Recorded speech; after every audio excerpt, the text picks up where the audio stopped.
there's nothing like HIV. There's no disease, no infectious disease that essentially kills everyone who gets it. The fear factor's gone, and yet getting HIV infection is a problem for any individual. The fear should still remain because it's a virus that kills people. There is this sense of complacency that it's better, and it isn't better. And all these people, these 40+ million people living with the virus, they will die of AIDS. Over the past 3 decades, humanity has rallied together for the AIDS cause.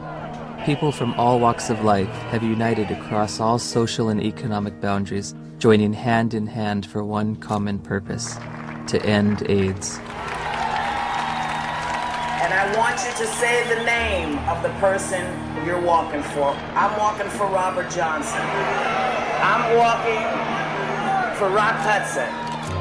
I'm walking for everybody that isn't here to walk for themselves.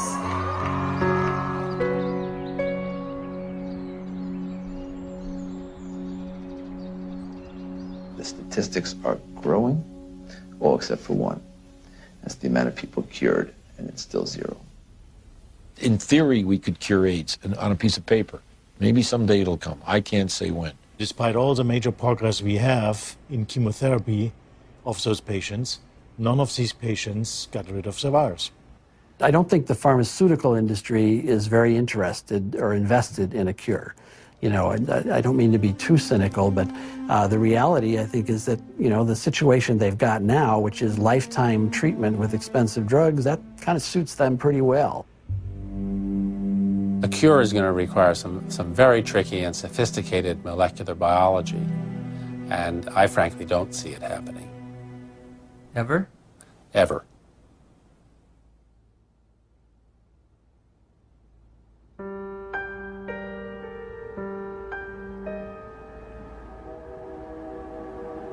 I was born in 1980, a year before AIDS exploded onto the public consciousness. I grew up beneath its shadow like a child raised under the threat of the mushroom cloud. You might say I am a member of the first HIV/AIDS generation. I've never known a world without it. This film is an account of my journey through the shifting sand surrounding HIV/AIDS. AIDS has been front-page news for nearly 30 years. Yet how much do any of us really know about HIV and AIDS?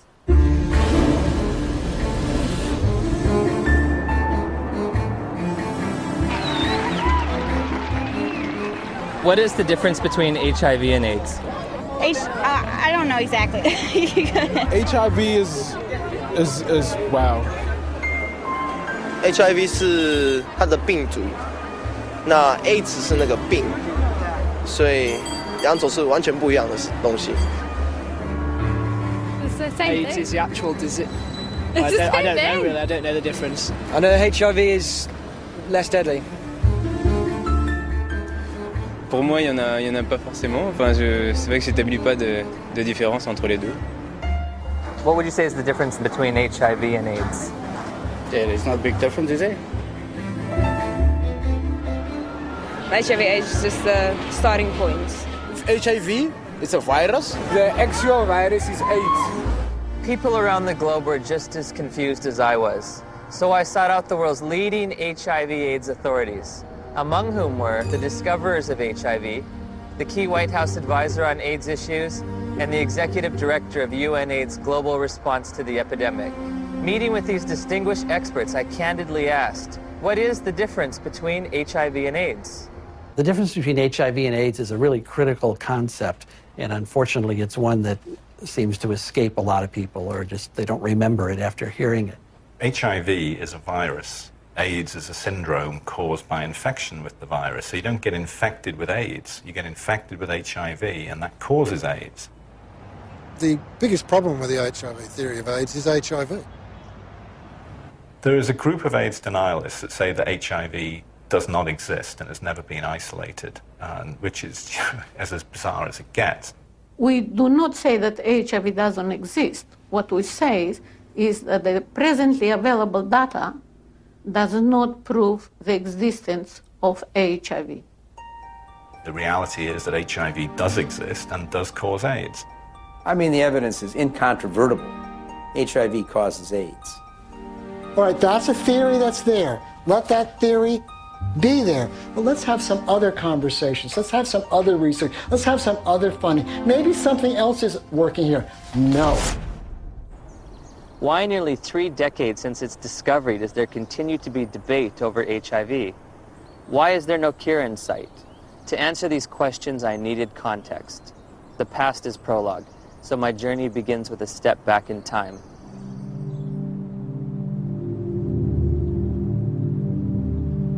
The National Center for Disease Control is reporting more cases of 2 rare and deadly diseases found in homosexual men. There is no apparent explanation for the outbreak.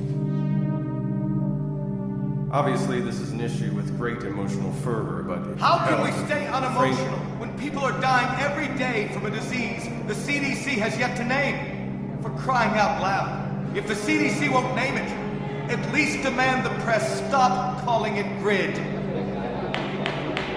Well, unfortunately, I have to take credit for coining the term GRID, which stood for gay-related immune deficiency. We were seeing a cluster of gay men who were suddenly critically ill of pneumocystis pneumonia, which was the indicator disease of something new, and reported our findings to the CDC. I was the chief of the STD division at the CDC at that time, when the draft report of 5 cases of pneumocystis in gay men came across my desk for review. Shortly afterward, cases of a very rare cancer called Kaposi sarcoma were diagnosed in young gay men. My first reaction was, this is an extraordinarily important finding. The CDC was looking for something like that when it came along. They were looking for it already. They were hoping there was going to be a new plague because polio was over. The CDC's budget was getting decreased. This is back in like the early 80s. There was double-digit inflation, a very high unemployment, a rapid military buildup, and a threat to decrease all domestic programs. And this led to reductions in force in the public health service, particularly the CDC. The Center of Disease Control, CDC, in Atlanta was under threat for reduction and even theoretically for closure. There were memos around the CDC that says, we need to find a new plague. For them to justify their expenses and their existence and make their careers, they have to find infectious diseases. We need to find something that'll scare the American people so they won't give us more money. Once people recognized that this was likely caused by a virus, the media attention went from no news coverage to the most covered news story in history. People went from neglecting it to fear and panic. Maybe I can get it. All of a sudden, AIDS was a very fundable project, and I suppose the psychology they worked on was the fact that they thought, well, in Congress, essentially this is white, straight, heterosexual men who are the congressmen, and if they feel they can't fuck around without being worried about AIDS, they're going to let the dollars out. And it worked. Suddenly there was a lot of money available for anybody who wanted to study HIV. And nobody ever looked back and said, why do we want to study HIV? Bob Gallo said on television, causes AIDS. The evidence shows that this disease is not merely confined to the gay community. I motion to call the disease Acquired Immune Deficiency Syndrome, AIDS. In 1982, Dr. Harry Haverkos was one of the Centers for Disease Control's epidemiologists tasked with defining AIDS. AIDS refers to a syndrome, and its definition changes periodically. AIDS is a chronic disease. It's based on its immunodeficiency. AIDS is not a disease, right? AIDS is a whole lot of different things. Depends on what country you're in. When your CD4 count falls below a certain arbitrary level, by definition, you have AIDS. You know, when someone's count goes down and then it goes back up again, it's, politically they may still have AIDS. Medically, I don't think they do. If you develop any of a number of opportunistic infections or diseases, that puts you in the category of AIDS.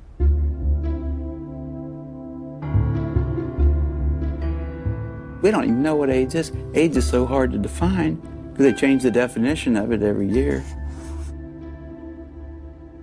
The definition of AIDS has broadened over time. It was revised in 1985, and then again in 1987. The changes in the definition have been political. Every time they change the definition, the numbers go up.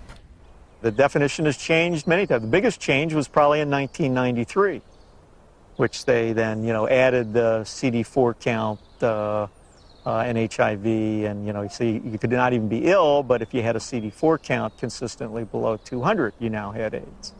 A closer look at the Centers for Disease Control's documents reveals that AIDS numbers actually declined in 1993, but a retroactive definition change increased the estimates by more than 100%.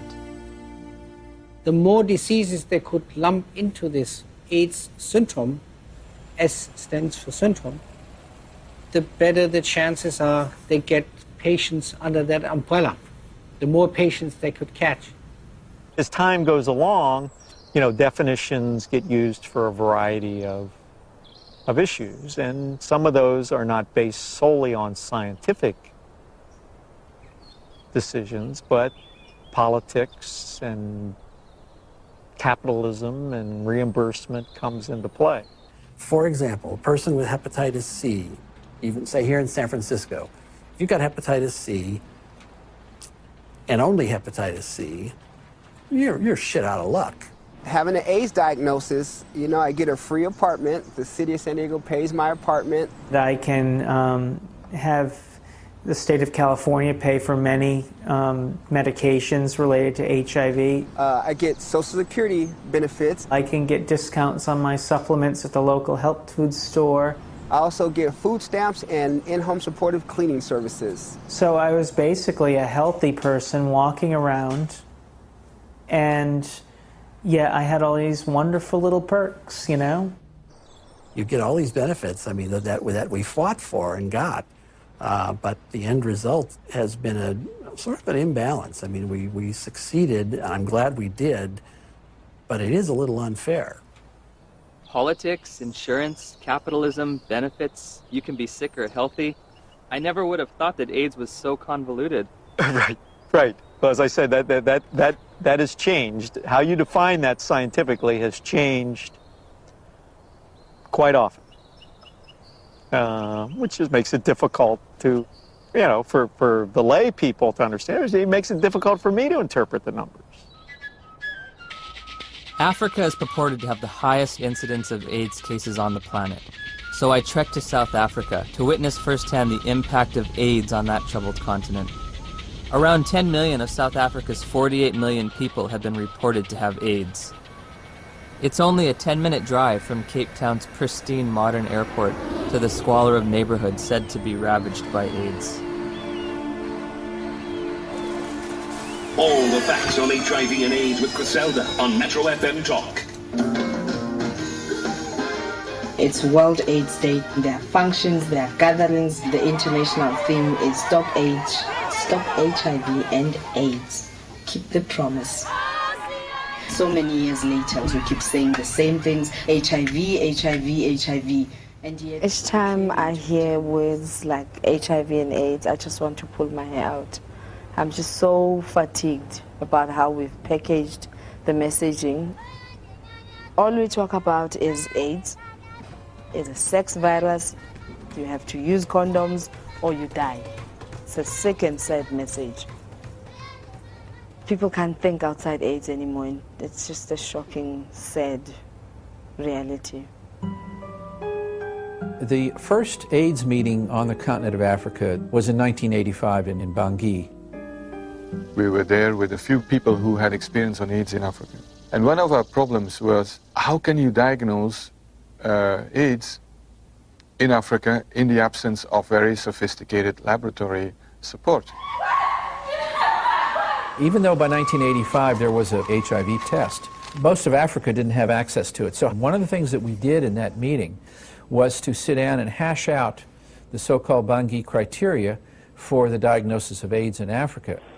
The idea was, what would be a simple way for a clinician to look at a patient and say that this patient likely has AIDS?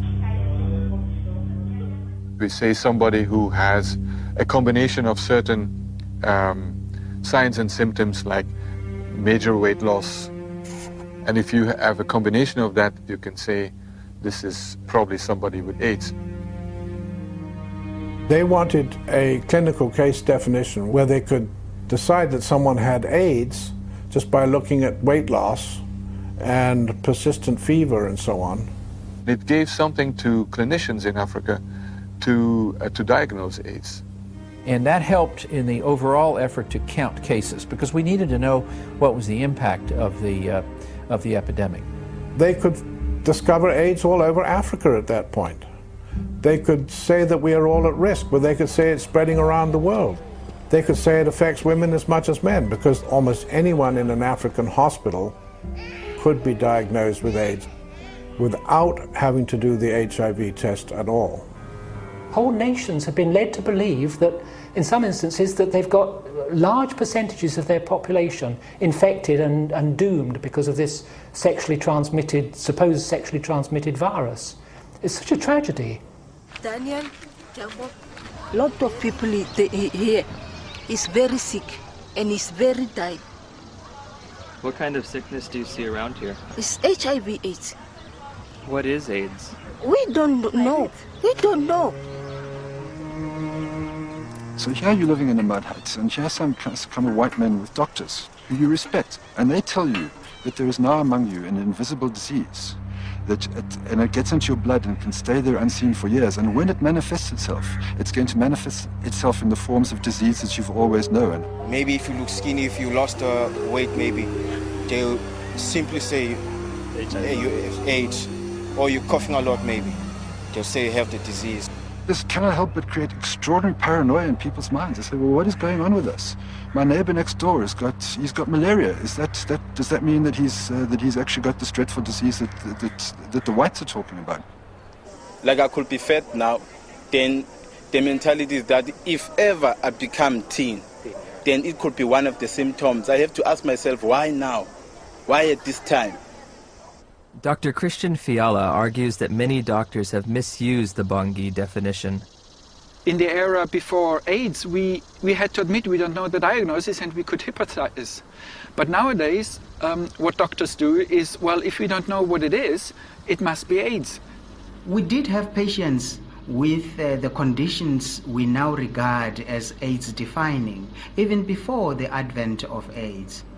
People could have TB and not have HIV and fulfill the Bangui criteria. They'd lose weight, they'd have TB, and they could look like they have AIDS when they don't. Is this Bangui definition still being used today? I'm fairly certain that in many parts of Africa where there's still little or no testing available, that definition is still used, and I wouldn't be surprised that it's used in the poorer parts of Asia. This word AIDS, I don't know what it is anymore. I don't know what we're talking about anymore when we talk about AIDS. AIDS is one thing in Greenwich Village and a very different thing in Kampala, Uganda. I visited the World Health Organization's website searching for answers and discovered there are currently more than 12 different definitions of AIDS worldwide. So I turned to Dr. James Chin, former head of the WHO's Global HIV Statistics Unit, for an explanation. In some countries, they felt they were a little more sophisticated than in others. And you have, along with the epidemic of HIV, epidemics of HIV/AIDS experts. And some of them will not necessarily adhere to any international definition. They'll make up their own definition. High school biology class taught me that diseases and syndromes cannot differ from country to country, like languages. It was becoming clear that HIV and AIDS were distinct, separate entities, and that AIDS was diverting my attention from the real culprit, HIV. Where to next? The place millions have had their lives changed forever. She says, we have your test result, you need to come in and get it. And I was like, tell me now, Cheryl. She was like, Kim, we really need you to come in and tell me. I said, then I know it's positive, Charlotte. You would just tell me over the phone. And she's like, Kim, don't panic. You can still have a normal life. I can still remember his face. I can remember his eyes. And all he said was, I'm so sorry. I think you should put your affairs in order, and you might have 5 years. I said, Cheryl, I have to get off the phone right now. I have to go tell my dad. He started crying. This isn't the way it happens in the movies.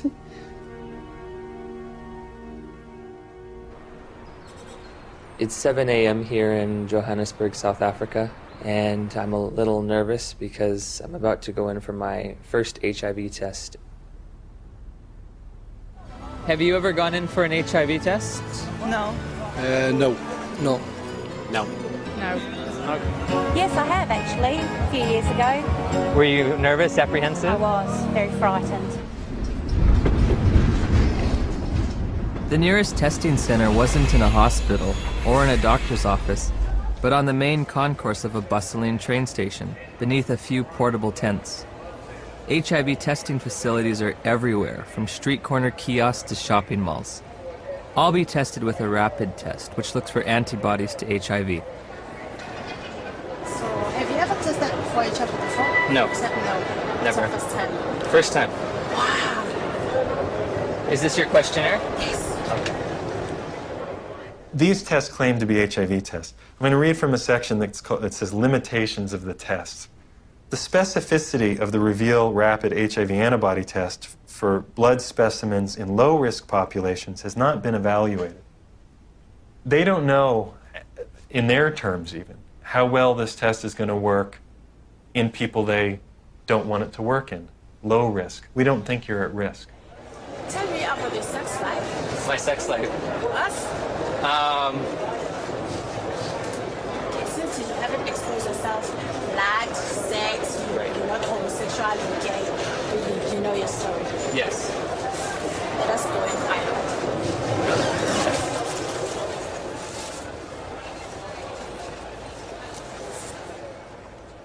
In 1990, we flew to Romania to adopt a baby. We found Lindsay, and she was only 2 weeks old. I can still remember that feeling, just holding Lindsay for the first time, thinking, now my dream is going to come true. I'll have one of those children. Before we left Romania, we had to make sure that she didn't have HIV. We had to find a doctor, and he did the test, and it came back negative. We flew home just after Christmas, 1990, and thought we had it made. So I'm going to do a test which comprises of 2 test kits. These 2 test kits are from 2 different countries. Why you are putting them being 2, you want them to confirm each other. Can they be 2 different outcomes? Then this one is a stamina, which is going to give us the final results. Can I just ask you something, as someone who's a little nervous? Okay. It seems like if this is positive and this is negative, my life hangs in the balance on whatever this one is. Yes. But how do we know that this one's accurate when both of these were inaccurate? This one has been tested to be the one that is going to take out the results that are correct. Oh, so this one is more accurate than these 2? Yes, according to what we have learned. So why don't we just use the more accurate one to begin with? Well, you know what? What if now the more accurate one has a discrepancy? How are you going to find out? I don't know. Rapid tests in Germany, it's not allowed for standard diagnostics. May I ask why? How come you don't use rapid tests for standard diagnostics? Several professional organizations who decide as an expert committee on guidelines how to do things. None of these responsible societies recommend it for scientific reasons. We always say to our clients, even if you have tested here, you can go to other centers and go and test and verify our test. You cannot say we're 100% because you find clients going from area to area doing tests. And they come with stories that I was negative at a certain area, I'm positive with you. How do they decide whether they're positive or negative? We cannot tell because we are using a rapid test. It occurred to me that perhaps the HIV epidemic is reported to be so widespread in South Africa and other poor nations simply because they use these inaccurate tests. There's the saying that if you knew how sausages, what sausages are made of, most people would hesitate to sort of eat them because they wouldn't like what's in it. And if you knew how HIV/AIDS numbers are cooked or made up, you would use them with extreme caution. I decided to investigate HIV testing protocols used throughout the developed world. When we're testing people for HIV, the first thing we do is a screening test, and it's usually a test called the ELISA. But there are also now available rapid assays that can be used as screening methods. Because they're faster. And we all know faster and cheaper is more efficient. If an ELISA is positive, it does not mean that the patient is HIV positive. That's a problem. If we're using antibodies as a screening test to tell who's infected or not, very occasionally you can get false positives. So screening tests by themselves should not be used as a definitive measure of infection. That's why we use a screening test to pick up all the cases, but we use a confirmatory test to eliminate any false positives. Take it easy. I'll just get the site. It should be emphasized that most of the developing world uses only screening tests to confirm an HIV diagnosis. There are no confirmatory tests. Time now is 25 past. At 22, the results will be out, which is going to be 15 minutes. 9 days after returning home, Stephen Sherrill's pediatrician ran a battery of tests on Lindsay, including an HIV test, even though Lindsay had tested negative for the virus in Romania. Dr. McHugh called us and said, we run into some problems with the testing that you did at Methodist Hospital, and you'll need to come right in and see me. I said, well, what is it? She says, well, I'm not going to tell you over the phone. I said, I need to know exactly what this is. He said, we got bad news that she tests positive. And he said, she'll have a 20% chance of living to age 2. That was just a shock. Just a shock after all this joy and happiness. We finally found our daughter, and I'm dancing around Romania, and now I come home, and it's like somebody could just stab me. And then I had to call my mom, and that was the worst phone call I've ever had to make, because I even remember saying, that poor girl, she's just not gonna make it. So that we don't have to go to somebody and say, well, you might be infected, but it might be a false positive. We do a second test. That's a test usually called the Western blot. In 1992, when I was told by my doctor that I was HIV positive, that was only a verbal admission to me. She didn't give me the written paper that came from the lab that tested my blood. I found out that it says this indicates possible infection by virus. There can be mistakes from the antibody test, and there are conditions that can cause the test to be inaccurate. Now that I've got the package insert for that test kit, it says positive results using any specimen type should be followed with additional testing. But this is the test that they use to confirm with. This has a margin of error done properly that's extremely low. In other words, it's one of medicine's better tests. I don't think the Western blot is a useful diagnostic test. I don't think it's worth doing. Did he give a reason? Anybody can say anything. I think it's stupid to drive a car. But come on, you got to give a reason. It's a useful prognostic test. Once you know that someone is infected, then you can follow their antibody responses well with Western blots. I'd say he's absolutely wrong. It has a complete usefulness. You don't need a Western blot. And it's become a dogma in HIV research that you need one ELISA followed by a Western. You don't. You need 2 different kinds of ELISAs made in 2 different formats. Would you ever want to confirm somebody is positive using just ELISAs? No, never. It's against the rules. It's against the recommendations. It's a turbulent sea of argument about how can we use this test? When can we use this test? Why does this test have no standard? We have a group now of about 40 patients that have no detectable virus in their body, but they're not being treated. So the first question is, are they really infected? So the Western blots can have false positives? No, the Western blot was negative too. But they were told they were positive by a lab, yes, that misread the Western blot. Heavyweight champion Tommy Morrison tested positive in 1996. 11 years later, in 2007, he tested negative multiple times, allowing him to return to the ring. There's constant discussion in the community of people who do diagnostic testing and the blood bankers about how to read these tests. When you're looking at this Western blot, how do you determine what is a positive? You need a certain number of bands being present. It depends a little bit on the producer of the test. It depends on the manufacturer. Is there different criteria for what might be a positive? Yeah, there are different criteria from the manufacturer. Thank you for the word. And also there are guidelines from the WHO and UNAIDS. Well, HIV infection is diagnosed with rather now routine laboratory tests, which for which there are criteria for diagnosis established by the manufacturer, FDA. Claudia showed me the package insert that comes with the Western blot. It contains 8 different sets of criteria for diagnosing HIV infection.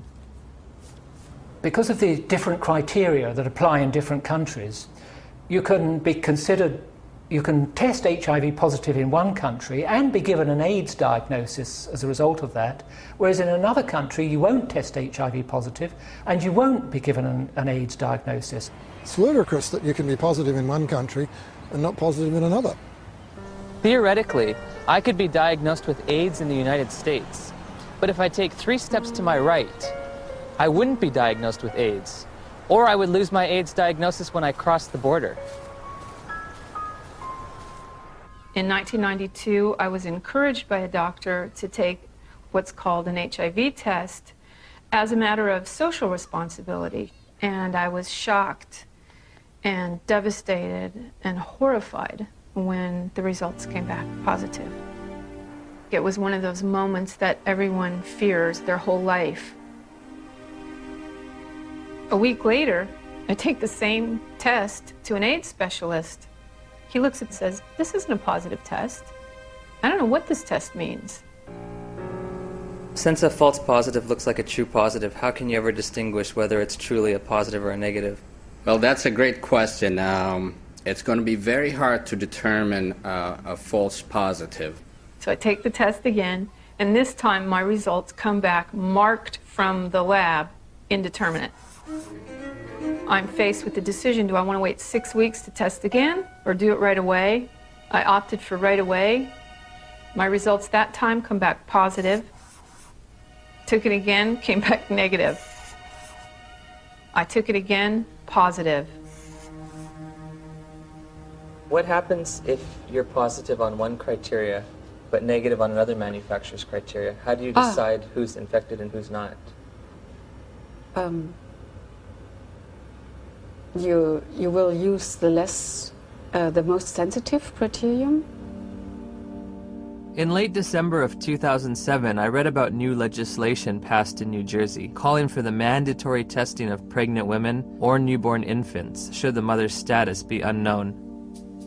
HIV mandatory testing, to me, is a no-brainer. I'm very much opposed to the concept of mandatory testing of any population because the tests are scientifically shown to be unreliable and inaccurate. You have no reason to fear this bill. And my hope is that eventually this will become a federal law so that every woman in this country would be tested. But HIV testing isn't an absolutely precise science. When I confronted my doctor about that, she said, we're way past Western blot now. We have the viral load test.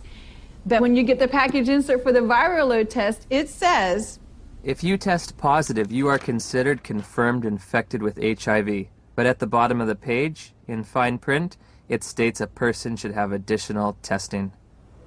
It does not allow you to tell a single person on this planet that they are HIV positive. And it's a scandal that this test continues to be used. So again, I'm asking, where's the test? Where's the test that can confirm a diagnosis of HIV infection? And I can't find one. I have the package insert from the manufacturer which they supplied me with. And under limitations of the test, it states that risk factors should be used in conjunction with the test. Has a person had sex? Have they used drugs? Have they had a blood transfusion? And then in conjunction with the test, not the test alone, but with the test, then you decide whether the person is positive or negative. Do the answers to these questions help aid in the diagnosis? Of course they did. Really? They do. Now, if I tell you that the test you took was lousy and didn't mean a thing, does that make any difference for everybody to hear? It'd make a difference for me. Yeah, I know. How can we say that HIV is the cause of AIDS when we don't know, based on current tests, whether or not anybody diagnosed positive actually has HIV? President Thabo Mbeki will officially open the AIDS conference tonight. Delegates here are hoping he will finally separate himself from the AIDS denialists. We remain convinced of the need for us better to understand what would constitute a comprehensive response in a context such as ours, which is characterized by high levels of poverty and disease. As I listened and heard the whole story told about our own country, it seemed to me that we could not blame everything on a single virus. I thought this man must be an idiot. Everyone in Africa is dying of AIDS. I know this because I read the New York Times. It's beyond doubt. Rion Milan was hired by Rolling Stone to investigate and debunk President Mbeki's misguided ideas. Where to begin? The numbers. My very first action, I opened Johannesburg's Yellow Pages. I thought that I could illustrate this with a scene that began in a coffin factory in Johannesburg, where workers are working overtime trying to create caskets for these mountains of people who are dying of this condition. And I discover that in the midst of what UNAIDS says is a plague, is that half of the coffin factories in Johannesburg have gone bankrupt. In South Africa alone, it's about 1,000 people dying every day from AIDS. If you're an advocacy agency and you perceive low numbers to be bad, your bias may be to accept higher numbers even if they're not scientifically sound. I know Jim Chin quite well, and I was the chairman of the steering committee on epidemiology of the global program on AIDS in WHO when Jim Chin was in charge of epidemiologic estimates. And we could never get information how the WHO estimates were made then. So we were very critical in these days because we felt it was not based on enough evidence. It's possible that he didn't read the materials we sent him or he didn't understand them, but we did send information to anybody that wanted to know about the estimates because they were pretty transparent.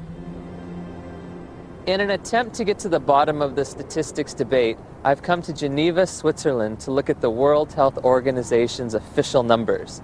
And what we found? There are no numbers, only assumptions and estimates. How are the monies divvied out to states for AIDS prevention or AIDS treatment? How is government monies sent out to different states and communities? The more AIDS you have, the more money you get. Exactly. The AIDS buyers have a vested interest in maximizing and squeezing the data to get the worst possible scenario that they can out of it, because the worse the situation is, the more compelling their fundraising claims are.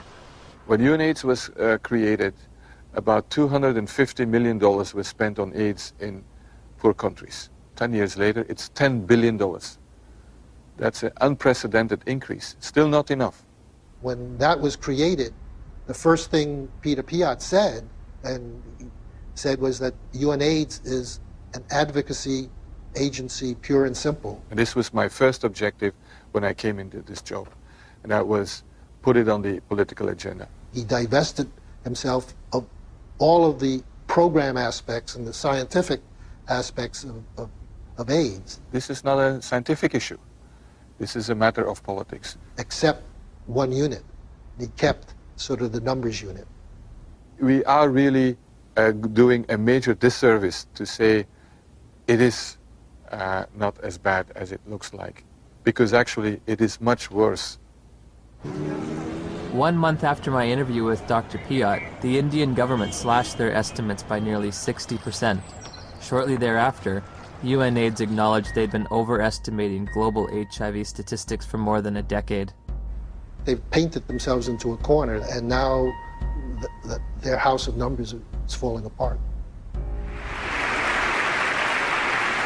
America is leading the fight against disease.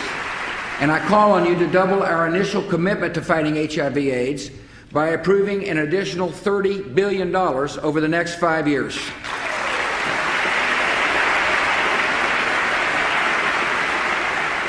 Noble corruption, misuse of statistics, in order to convince people that there's one hell of a problem out there, guys, and we've got to go and do something about it.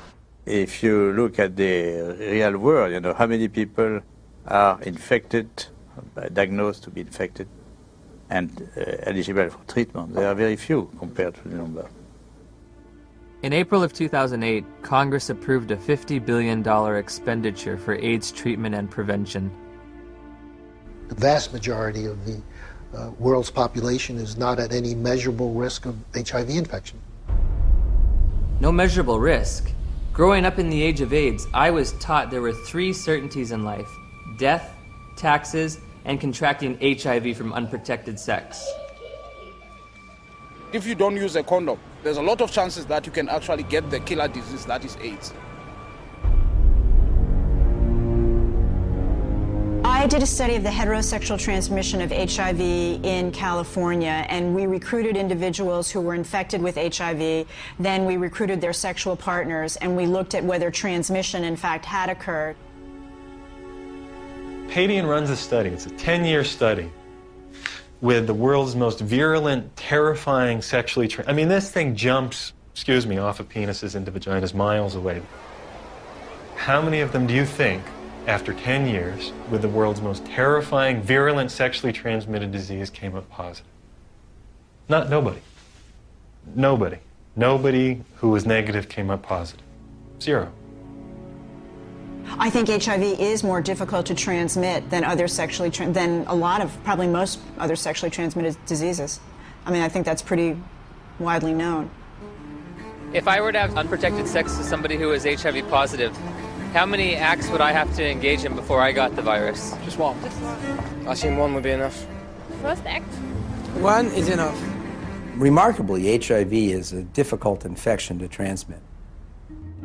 This contradicts everything I was ever taught about the sexual transmission of HIV. AIDS is the best example of what's really scary and alarming and dangerous about our culture right now, which is that it's a culture of PR. It's a public relations phenomenon. The truth doesn't matter. What matters is the image. If we were talking about reality, the reality is that AIDS is over.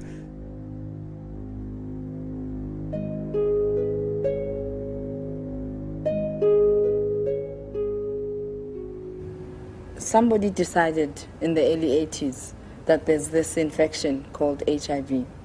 And upon deciding that, I don't think it was debated enough. In 1983, Dr. Luc Montagnier and his team of researchers identified what they thought might be the cause of AIDS. I really was excited because we knew it was a new type of virus, not shown before in men, and very likely to be the cause of AIDS. Of course, at that time, we didn't have the full proof of what's the cause of AIDS. That initial work was rapidly reinforced by additional virology and serology studies in Bob Gallo's lab in Washington. Gallo got pushed by the Reagan administration that wanted to do something on AIDS finally. They literally told us to just close CDC's lab down. We don't care about it. There's a bunch of gays, who gives a shit? I mean, that was really their whole story. So the whole thing that they rested their political response was, well, we discovered the virus. Good afternoon, ladies and gentlemen. The probable cause of AIDS has been found. Credit must go to our eminent Dr. Robert Gallo, who directed the research that produced this discovery. What was new that day is for the first time we were saying, that's the cause, I'm sure. It was a silly press conference. There was not evidence then that HIV was the cause of AIDS. It wasn't called HIV. There was certainly evidence that he didn't discover it. It was discovered in France. The conference was held before any of Robert Gallo's papers were published, therefore before any other scientist had a chance to review them and look at the evidence and see if he got it right or wrong. Gallo's philosophy was to have people to whom he would give the virus be in his own control, so that any information that came out of that would come through him, so that he got all the information, indeed often put his name on publications and would, quote, collaborate with them. But should you have any broader view other than his personal glory and your personal glory, this was not a scientific pursuit in any way. The U.S. Department of Health and Human Services decided from now on we are only going to fund AIDS research that assumes that Robert Gallo's virus is the cause. I didn't think that HIV in 1984 was the cause of AIDS. That's why I did the study comparing gay men with Kaposi's and gay men with pneumocystis. I assume there must be something else. If you go read my paper from 1985 that Kern and Jaffe would not sign on to, I actually lay out the cofactor hypothesis in that paper.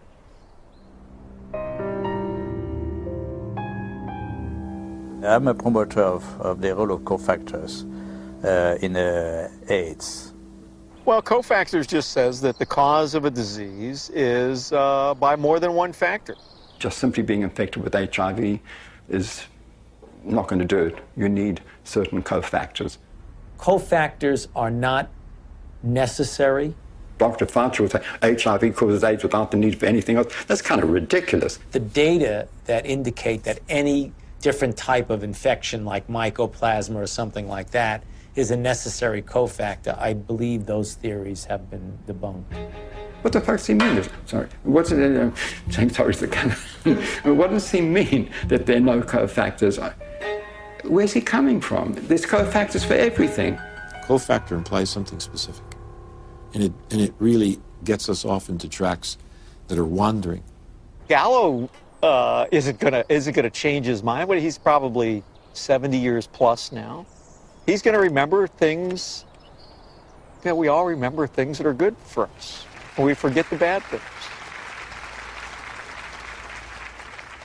The cofactors are important to really understand how people get ill, why they get ill. What is asked of an AIDS journalist is to deny an existing reality, which is a strong, growing body of dissent on a scientific question. In August of '92, my dad had just read his latest National Review, and there was an article in there about Peter Duesberg, a maverick cell biologist. He said he didn't think HIV caused AIDS. To deny that this well-identified, well-characterized virus is linked with AIDS is, to my mind, just potty. He said, I can't replicate this in my office. I can't get this virus to do anything. We thought, oh my gosh, my dad is really daydreaming. He's trying to wish this all away because he knows how upset we are. Just wish it all away, and you know, everybody will be gone happy. If Fauci would say, here's $1 billion for alternative theories of AIDS, you wouldn't believe what's going to happen. A lot of HIV researchers overnight would would start cofactors. The first year they would call them cofactors of HIV. And the next year, the co would be topped and HIV would be topped a year later. Peter is highly intelligent. He did excellent work. I mean, no wonder he got a full professorship in Berkeley and was nominated to the American Academy of Sciences. But I told you very frankly that he's killing people with his theories, and I still stick to that. They attack him, they attack his ideas, and they present some bogus way of refuting what his science has said that doesn't really refute it. Peter Duesberg? Yes. Oh. They are all prostitutes, most of them, my colleagues, to some degree, myself. You have to be a prostitute to get money for your research. You're trained a little bit to be a prostitute. But some go all the way. In light of all this scientific uncertainty, I asked Dr. Fauci for evidence linking HIV to immune deficiency disease. When you put the combined findings of the initial characterization as a distinct retrovirus isolated by Montagnier and his group, together with Gallo linking the virus to being the cause of AIDS, and they put those things together, and that's how we have a confirmation of the causative agent of AIDS, namely HIV. Still unclear about the evidence for HIV's existence, I decided the best way to verify it would be to actually see it. I asked Dr. Hans Gelderblum, a world-renowned electron microscopist, if he thought there was any reason to question Dr. Montagnier's published images. I've seen these publications, stamp-sized images. It's a nuisance. It's a nuisance. You do not really see much. When we saw that photo, we said, suggestive, but not convincing. Dr. Gallo, 1 year later, published photographs he claimed to be of HIV. Were his any better? These pictures were not so impressive. They were not much better than Montagnier's images. It's one thing to look like, and another thing is to be a virus. In 2002, I stumbled across an article by Valander Turner and Andrew McIntyre of the Perth Group in Australia, and it questioned whether there's ever even been found a virus. I became consumed with researching this. I could read from morning till night every day, and every link to another link, and I would email to these people and say, where's the test? I want to know. Am I dying? Am I contagious? And they weren't even very kind. They were just like, read our articles again. How many times do we have to tell you there's no test? It is crucial to understand that an AIDS diagnosis is forever. It cannot be reversed or alleviated. The stigma attached to people knowing that you have it and are living with it is worse than actually living with it.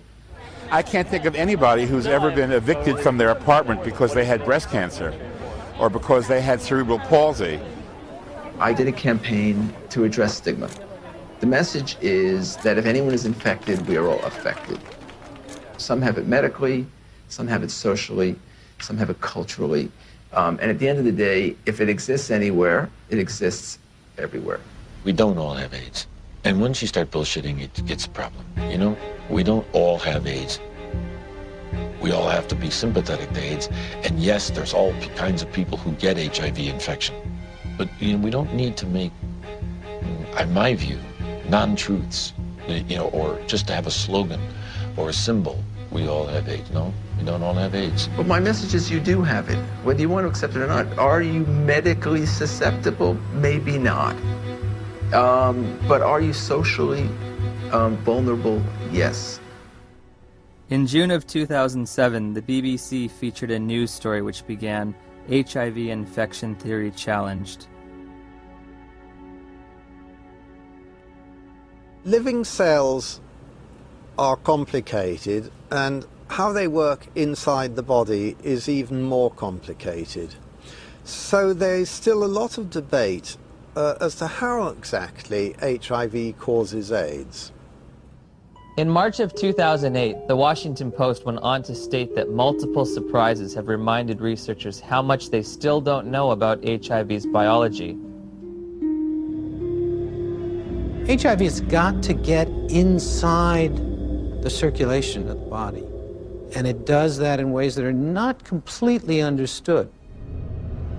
The prime target for HIV is a T cell population called CD4 helper T cells. The way that the virus gets into the target cell, it fuses its membrane to the membrane of the cell. I don't understand the fusion process. I don't think anybody completely understands it. We have a relatively poor understanding of how viral proteins interact with proteins in the cell. How come our antibodies aren't able to keep HIV in check? It's an excellent question. That's one of the great stumbling blocks. They can't prove that HIV is the cause of AIDS, okay? They cannot prove that HIV is the cause of the collapse of the immune system, no matter how many scientific journals says it is. When you go to the basic research, it doesn't prove it. We are almost convinced that there is other factors that are involved in the loss of CD4 cells, and we don't know yet all the mechanism. How HIV depletes the T cells so an individual advances to AIDS is probably due to multifactorial elements. One is it will kill the cell eventually that it infects. HIV does not necessarily kill the cells that it infects.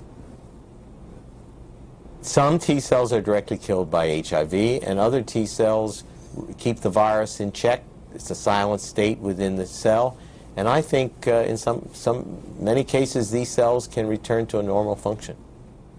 Can that cell return to a normal state? I don't think so.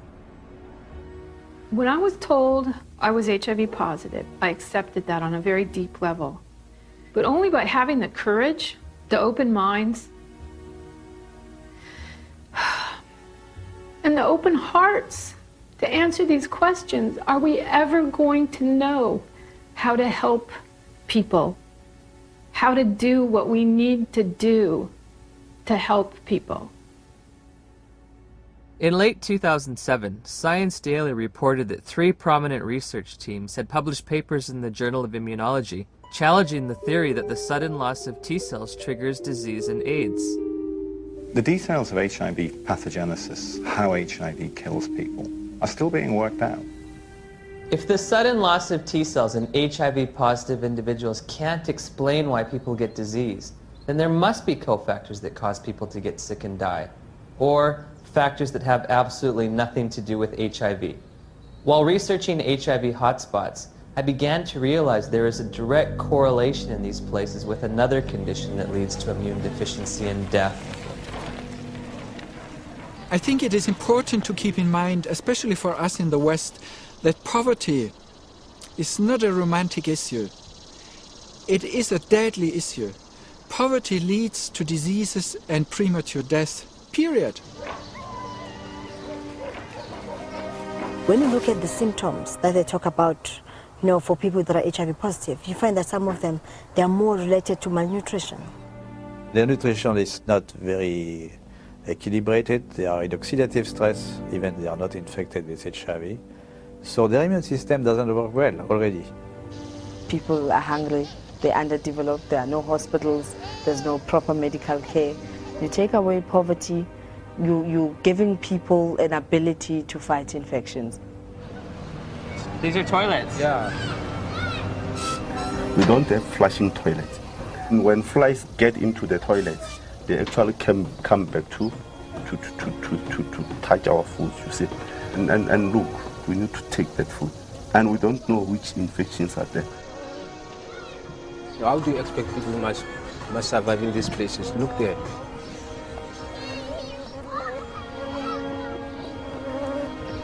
How many white people they are staying in this house like this one? In Cape Town is different. You go to suburbs, you see the suburbs is different from our places. Why have we done nothing for African people, just like give them clean water so they don't die in infancy of diarrheal disease and stuff like this? All we care about is HIV, AIDS. Well, question, well, there's money in it. There has to be, other dynamic working to lead public interest to the African situation and ignore clean water, sanitation, malaria. I mean, things that kill people. This is the beginning of a war. It is a war to reclaim our health. In 2008, USA Today published a news story that stated, if we look at the data objectively, we are spending too much on AIDS. About $10 billion a year is spent on AIDS, while 2 billion people live with no sanitation. 1 billion lack access to clean water. And malnutrition kills someone every 10 seconds. These factors enable diseases to thrive and severely weaken the immune system of those living in such squalor.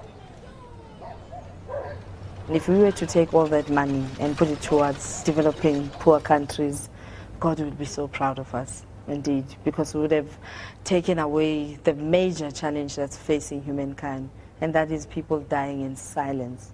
It's slow, painful deaths from being scared of something that was just packaged as AIDS. Could it be that the real epidemic is extreme poverty, not HIV? On the other hand, HIV allegedly occurs in the United States as well. So I looked for alternative causes of immunodeficiency in this wealthiest of nations. There are other ways you could produce a condition that looks like AIDS, but they too will be some source that causes a severe defect in the immune response. 19 million Americans now, 19 million are taking illicit drugs every day. But we don't talk about this. This is politically incorrect. There have been a number of theories as to what the origin of HIV/AIDS is. One of them was a theory that certainly turned out to be completely incorrect, that it's a lifestyle phenomenon. There's a large epidemic of STDs in general in the late 70s, and particularly in gay men. In San Francisco, New York, Los Angeles were meccas of the new lifestyle, which came from the liberation in the post-Stonewall era. The more partners you could have, the more you were striking a blow for gay lib. I remember talking to one of the people who was at the forefront of that lifestyle. It very much felt like if he did have another bout of syphilis or gonorrhea, whatever it might be, that it was like a notch, a victory notched up for his right to exist as a gay man. I went on a vacation to Los Angeles, and it wasn't that wild, but one night I went to a bathhouse. I came home with, get this, at the same time, syphilis, gonorrhea, and 2 forms of parasites. I have no views about that, you know, in a judgmental kind of sense, but certainly from a public health point of view, that's kind of a prescription for disaster, because AIDS first occurred in these men who were not healthy for reasons that were obvious to everyone. You're talking thousands of partners, sometimes hundreds, per month, lots of antibiotic use, lots of drug use, and the result were people were getting pretty sick. There's a drug called amyl nitrate that was developed in the 1850s and 60s. Came in ampules, and they became known as poppers because you'd pop them when you open these ampules up to sniff them when you had coronary artery disease. The first AIDS cases, for example, that Mike Gottlieb reported were all 5 gay men. They were young. They all used poppers. Poppers, something you walk around huffing all night. I mean, it says flammable, fatal if swallowed on the side of the bottle. They're walking around huffing it all night long. Why? Gives you a great rush. Poppers was a sex drug. They were in every gay bathhouse, every bar, every porno bookstore across the nation. Poppers were visible on the dance floor in the discos. At the end of an evening, the bartender would announce last call for alcohol, last call for poppers. It was like a mad, wonderful kind of a dance that was being done. But if you think that can happen forever, you're wrong. Whether or not HIV exists, whether its role in a weakened immune system is almost irrelevant when you compare it to what was going on at that time. The lifestyle explanation proved politically unacceptable, but the virus explanation proved very, very acceptable to many different parties. Pneumocystis pneumonia and Kaposi sarcoma were the hallmark diseases for AIDS in the early years. To go back and deconstruct it and say, what exactly did cause pneumocystis carinea? I remember the first patient that I ever saw, my resident brought me to see a young gay man with pneumocystis pneumonia. I knew a little bit about the use of poppers or amyl nitrite inhalants, and I started asking the patient if he used them, and it turned out that he was a very heavy user of amyl nitrites, and much to the surprise of my students, I said, I think the man probably has destroyed his pulmonary immune system by inhaling this toxin. What exactly caused Kaposi sarcoma? We know that now. It was amyl nitrite. We saw Ks decline, interestingly parallel to the decline in popper use. We now know that Kaposi sarcoma is caused by a second virus, the human herpes virus strain 8. To rescue comes another virus. As always, when you're in trouble, you find another virus. If one wants to look at really what causes this, we've got to look beyond just HIV and just beyond HHV8. Calling it a disease, see? And to give it that name, AIDS. So everything's included under that, and you don't have to just say, I mean, if you just said, you know, these people are getting a lot of weird diseases, all kinds of diseases, it wouldn't have had the same impact. It was much better to say, there is a infectious organism on the loose in America, and it could get you.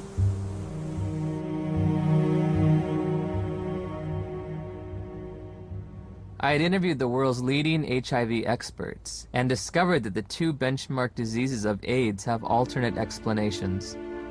Once again, I turned to Dr. Gelderblum, seeking proof of HIV's existence in the most recent images available.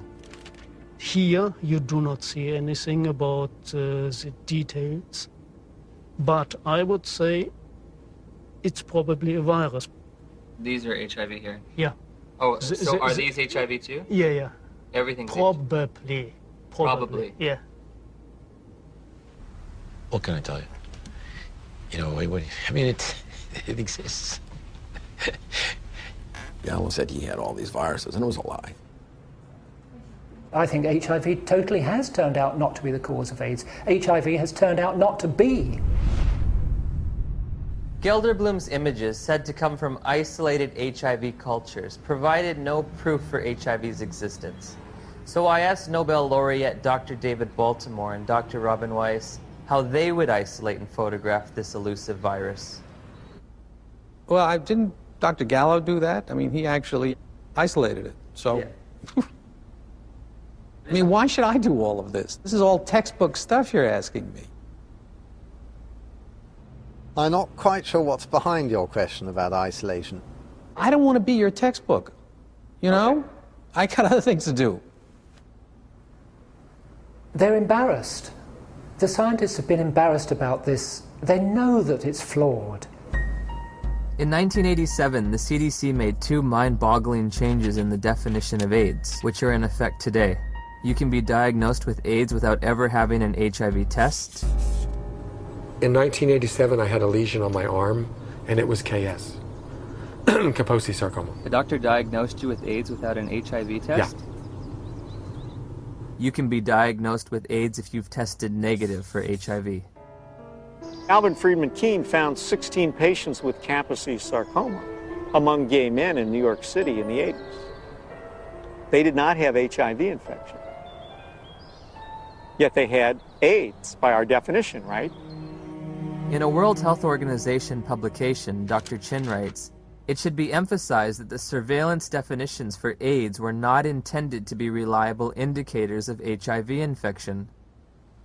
If you have thousands of documented cases of AIDS without HIV, how can HIV cause AIDS? Why do you believe that HIV does cause AIDS? Because that's all the information that I've been given. Because we've never been taught anything different. We have read it, heard it. Because that's what the scientific community has told us. Scientists are supposed to observe, experiment, and reason from what they observe.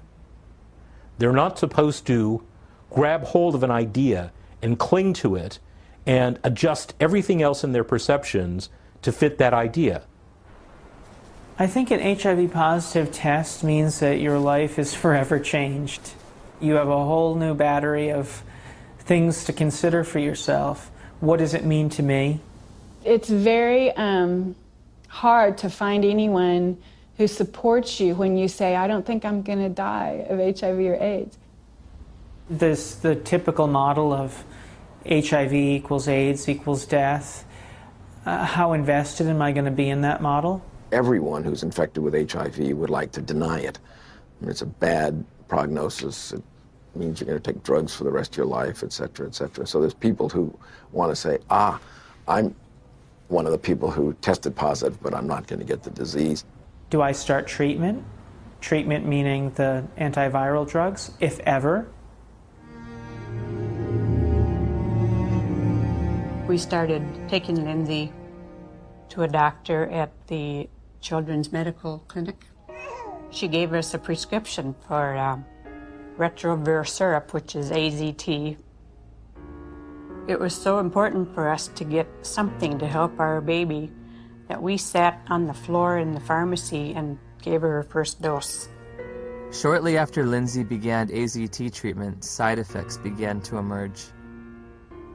Her eating habits changed quite a bit. She didn't eat well. She was hard to handle at the table.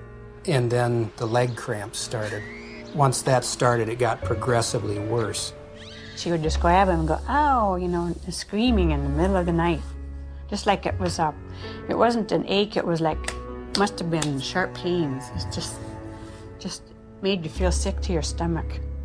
Any drug active on HIV will be toxic because it's not 100% specific on the HIV enzymes. When we switched over to the university, then the dosage of AZT went up, and that's where she started flattening out on her growth chart. The doctors would try to put a positive spin on how well she was progressing. It was mainly in the T cells that weren't always a positive situation. Yeah, the T cell count would go down, and then the doctors would say, well, maybe we better raise that AZT dosage, get that T cell count back up. We were going, I think it's kind of making her sick because she doesn't want to eat. She's having leg cramps. And they'd say, well, it's the HIV, and that's what it does. It's all part of the package. The treatment causes a very similar condition we would expect from an AIDS patient. That's why nobody noticed that there was something wrong with the treatment. I remember in 1992, after I first tested positive, I became involved in an organization called Women at Risk. There were 11 of us at the time on the board and involved in the group. All of us except 3 were on the medications.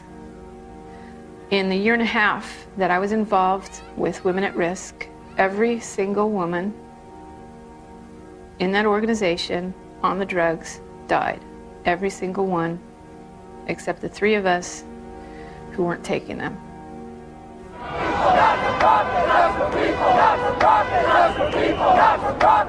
We weren't just given handfuls of AZT, we demanded it. AZT should be praised. Where is your humanity? We considered the FDA not giving us these things as being anti-gay instead of being responsible. And so we went and we lobbied and we pushed for all these things, and we didn't think clearly about what it was we were asking for. It's like that saying, be careful what you ask for, it may come to pass. That's the very reason why everybody believed HIV is a deadly virus, because the HIV-positive patient at that time got a deadly treatment. Despite the billions spent on the drug, tens of thousands of people with AIDS have died. And now a growing number of studies are questioning the drug's usefulness.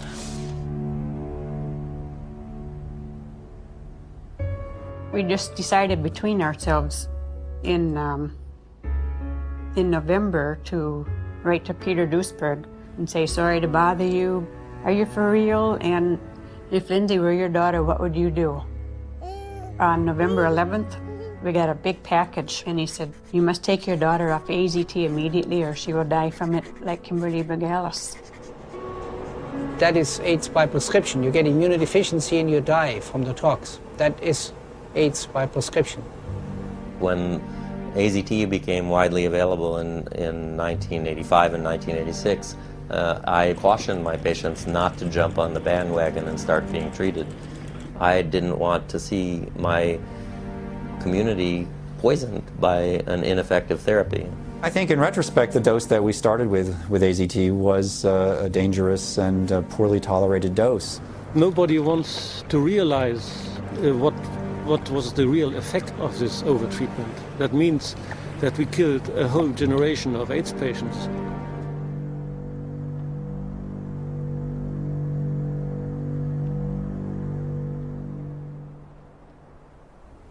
In 1996, David Ho announced highly active antiretroviral therapy. Also known as the cocktail, because the treatment combined the newly developed protease inhibitors with older HIV drugs, such as the chemotherapy drug AZT. That was a revolution. What was an 100% fatal illness now could be treated. The AIDS medication today is not that toxic than it was in the early days. And it's a potent drug regime. That means it kills almost everything. I play around with treatment interruption because I think the drugs are toxic. And if I do the drugs continuously without interruption, I think that they'll have a cumulative damage. In the years that we've been using the cocktail, we've found that there are lots of side effects. In South Africa, I spoke to a couple of pharmacists specializing in HIV treatment. How often do you see side effects in patients? All the time? Almost all the time. We saw the lipodystrophy, the buffalo humps at the back of the neck, then the lipoatrophy, which is the loss of fat in the face and the arms, giving people a very gaunt look. The risk of heart attack seems to be increased in people on these drugs. With what we have now, the side effects eventually are going to outweigh the benefits. So patients really do better for the short term, but in the long term, they die also. In 1994, Audrey Serrano tested HIV positive. While initially healthy, she was prescribed AIDS drugs which nearly killed her and left her scarred for life. In December 2007, after multiple negative tests, she was awarded $2.5 million in damages. Some people are very fortunate. They don't have these side effects, but many people do. So prolonged treatment is impossible. I know people that are like horses, have no impact with some drugs, no side effects, and somebody else falls apart. The new generation of antiretroviral drugs are less toxic. They can be more tolerated. But for how long? I agree. We cannot give a treatment for life. It's not like insulin, you know, it's something which is toxic. Has a patient ever died from the side effects? Yeah, sometimes it happens. AIDS drugs are all classified as black box drugs. A black box drug is the most severe warning that our FDA will put on a product. It means you could die taking this because other people have died taking this. My sister Joyce was my best friend. She's a great mom and just a very lively person. In 2003, Joyce found out she was pregnant with a second child. She was offered an HIV test as standard prenatal care by her obstetrician. She called me at work and she was like, I got something to tell you. And I was like, well, what is it? She said, I'm HIV positive. So I took a deep breath. I said, well, it's not the end of the world. And she said, well, Nell, I met this doctor today and he's a specialist. And he says that there's some medicines I can take that'll keep my baby from being HIV positive. Nevirapine. Warning. Severe life-threatening skin reactions, including fatal cases. One morning she was covered in these welts and this rash. It was all over her face. It was all over her chest, all over her arms, her hands. When they're talking about a rash that can kill you, they're talking about a drug that targets the actively replicating cells in your dermis, in your mucosal layers, in your intestine, and stops them from working. And what happens? Goodbye skin. I would never take them.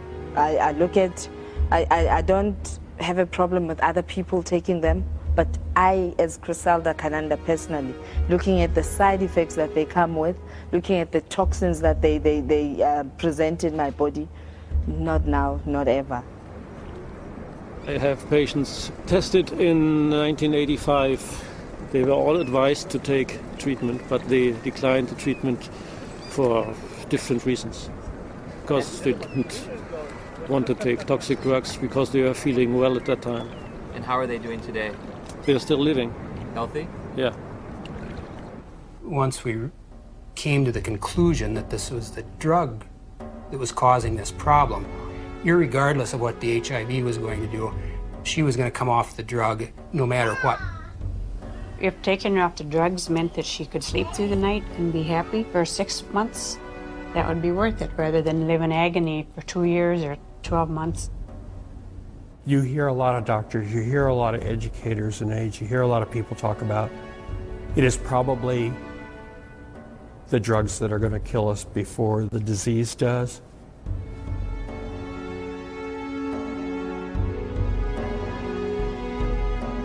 What are the drugs doing to the bodies? They're putting the bodies into coffins. Before my sister started taking the drugs, she was healthy. After she started the drugs, she developed an allergic reaction, which made her look like a patient with full-blown AIDS. She was admitted to the hospital. She continued to spiral down. And within 37 days from her first date of taking the medicine, she was gone. When news of Joyce's death reached the NIH, emails were exchanged between the director of the AIDS division and an ethics and safety officer. Ed, there was fulminant liver failure resulting in the death on this trial last week. Ouch. Not much we can do about dumb docs. They're cynical enough to introduce drugs that they know will have toxic effects and will carry a certain mortality, and they know that the life of the drug before this mortality becomes too obvious to ignore is, say, 2 or 3 years, and they work out what the sales are going to be in those 2 or 3 years, and then they know they're going to have to reduce the dose. Joyce has 2 sons. Jamal he's in his senior year of high school this year. Sterling will be 4 years old. And in my mind, they were robbed of their mother. If someone's going to be giving me a diagnosis of certain death in 5 to 7 years, I want scientific proof. This isn't a religion. My interest in questioning and breaking and exploring does HIV cause AIDS is an instinct to liberate people from a death sentence that isn't theirs to carry. After we took Lindsay off AZT, her weight did go up. Within a couple of days, the leg cramps went away. And her physical body seemed to be doing pretty well, but it was like she was disturbed. She was agitated very easily. Her lifespan changed all the time after she got to be 2 years old. Then she'd only live to be 5. When she got to be a little older, then they said, oh, she might live to be 7. Yep. But definitely wouldn't live into double digits. And that's just was our life then. Although Lindsay was on AZT for 22 months, she made a full recovery from the pernicious side effects.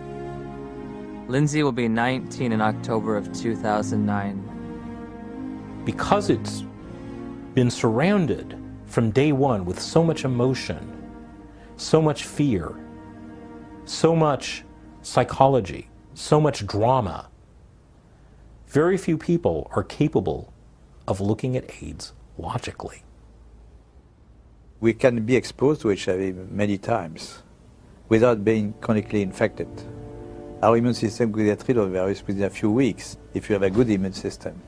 If you have a good immune system, then your body can naturally get rid of HIV. Yes.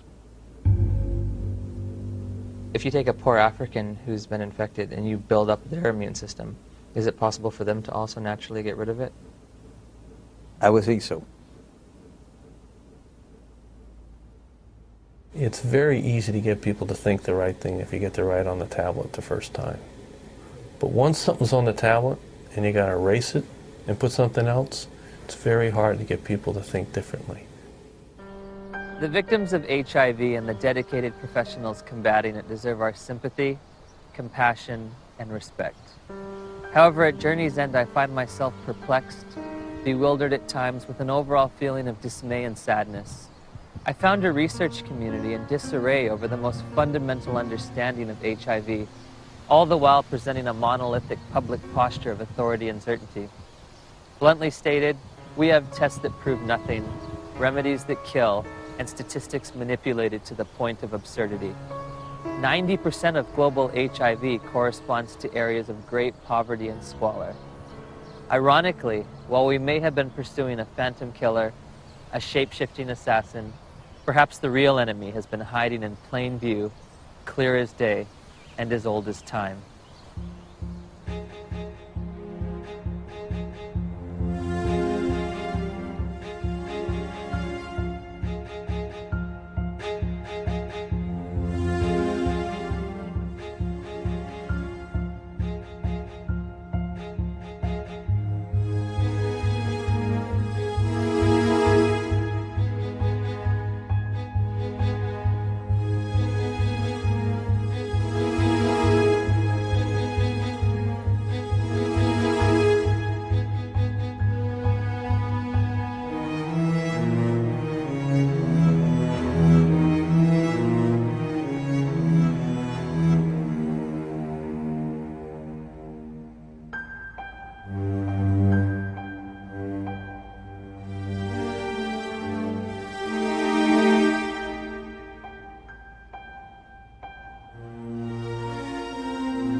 We can be exposed to HIV many times without being chronically infected.